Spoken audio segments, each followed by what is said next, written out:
also bring in General Tiny Dillon and Ambassador Trigunayat into this conversation as we take this forward. Professor Chilani stays with us. General Dillon, one message appears to be clear. No compromise on Donbass. And that President Putin said in that exclusive conversation with Geeta Mohan and Anjana Om Kashyap that no question of any halfway house there. Would this then indicate either Ukraine accept this, Ukraine backed by Britain, France and Germany, or this war goes on endlessly? Good afternoon, Gaurav, and good afternoon to the fellow panelists and your viewers. Gaurav, when nations go to war, especially a nation as determined as Russia, the end state is very clear from the beginning itself. Russia wouldn't have gone into Ukraine without understanding the implications, the complications, and how the West is going to react, especially the US and by extension the NATO.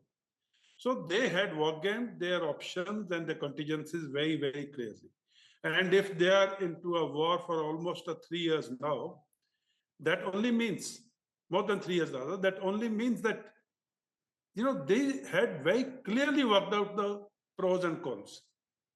And in this interview, which we are just talking to Ms. Geeta Mohan, excellent interview. And in that, President Putin was absolutely calm and clear. And he said, sorry, partner, Donbass is non-negotiable. So that only shows his resolve and his nation's resolve to meet the end state which they had gone out with in the initial stages, and come what may, the type of pressures which Russia is under, the type of sanctions which Russia is under, by extension, the subsidy sanctions and pressures like a country like India, who are being told not to deal with Russia. Now, under all this pressure, this man stands tall, this man stands firm, and he speaks his heart out to India Today reporter, journalists. Now, this is how the nation... What does this then mean for the future, Ambassador Trigunayat? Because Ukraine does not want to let go of any territory, except what perhaps it's already lost. They hope to retake it, including Crimea. Do you see that happen?